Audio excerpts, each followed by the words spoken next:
Hello, guys. This is Ninja Brett speaking, and welcome to Digimon Rumble Arena 2. Can you move it along? This game was my childhood. This game was the bread and butter. This game was and is and will forever be parts of my childhood. Let me tell you guys a story. So, it's 2007. I am 9 years old, I think.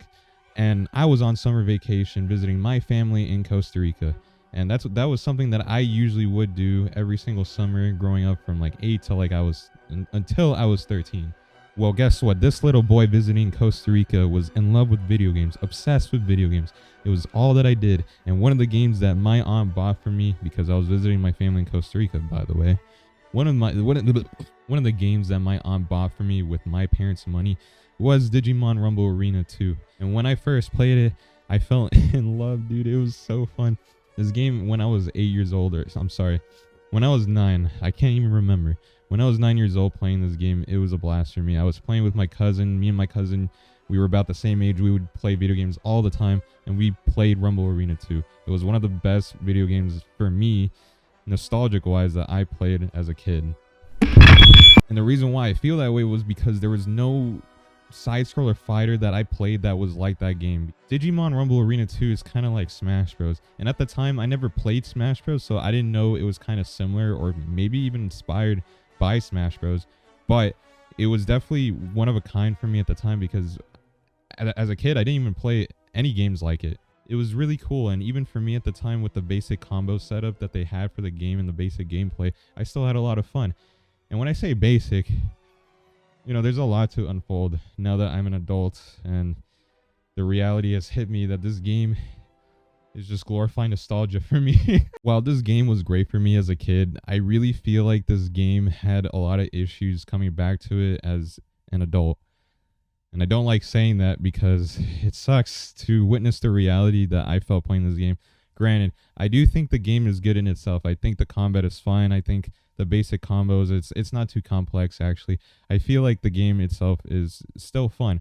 But there are issues that the developers have put into this game inadvertently. When I say inadvertently, I don't know if they messed up with coding this game or something.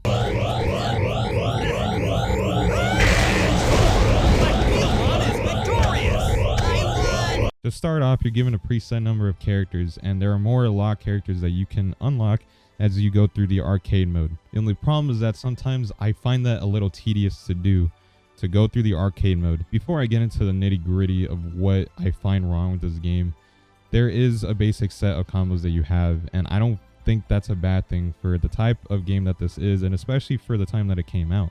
I would pretty much characterize the type of attacks that you have as light and heavy attacks. The heavy attacks are more of like the attacks that are basically specific to the character that you're playing, and the light attacks are still kind of specific, but they're more like jabs or punches or even kicks maybe. So the heavy attacks you can think of like maybe like a side B or like a neutral B or up B for like a Smash Bros character. It's very similar in that style. And you also have air attacks as well, which is pretty basic, I think, for any fighting game. I don't really think that's the problem because you have what's called Digi-evolutions.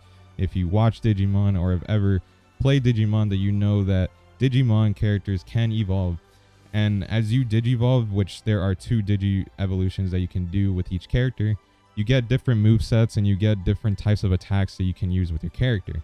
That's pretty cool. The Digi-evolutions that you get are really cool too. So that part is fine. And I'm going to be honest, I didn't last through playing this game. I probably played like at least 2 arcade runs when I was playing this game to do this video. The third time I did the arcade mode was horrible, and I couldn't get through it anymore, and I just didn't want to. And mind you, I played on hard difficulty, so maybe that added as to why I was frustrated. But it shouldn't be this frustrating even at hard difficulty. My main problem with the game is the level design and the way that the CPUs were coded, I think. Some of the stages in Digimon Rumble Arena 2 work in the same way as some Smash Bros stages. It's really annoying. Combine that with brain dead CPUs and it's very weird, unfair, and not fun.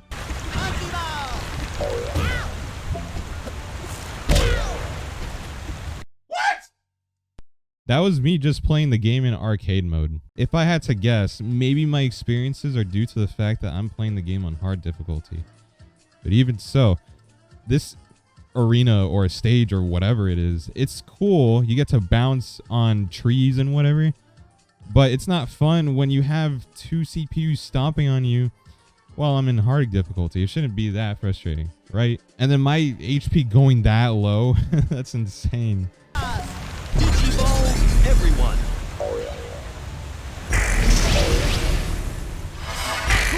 You see, I wouldn't be so concerned about this if these stages were just optional. You can choose them when you just go into multiplayer and you fight against CPUs without having to go into the arcade mode. But when you go into the arcade mode, you're basically forced to go through these stages that are perhaps a little bit annoying. And on top of that, like I said, with the CPUs that you go against, it's even just as more annoying. Black Digimon and Digimon. Digimon takes the lead. Up. Rockmaker. Pyrosphere.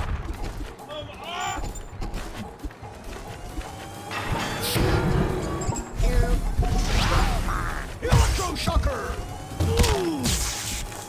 Excellent. Ghost mode. Match over. Duskmon is the champ. How is that hard? I think the issue that the game developers had when making this game was balancing the level design as well as making the CPUs actually smart. I mean, why is it that half the time that I play arcade mode, the CPUs don't even fight each other? They end up going after me. I don't mind this game at all. I think there are some great aspects from Digimon Rumble Arena too. Like, for example,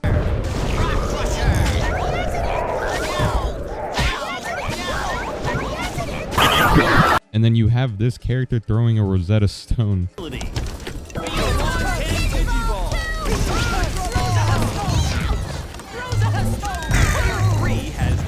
And some characters, when they digivolve, have movesets that I really, really like. So there is some fun to be had, and I can only imagine that playing with another person outside of a CPU is only funner. That being said, I still think this game holds a place in my own life and in my childhood. But can I say it holds up? I don't think so. But before I end the video, I would like to show you the main menu theme of the game, because it's really, really good. Digimon Rumble Arena 2.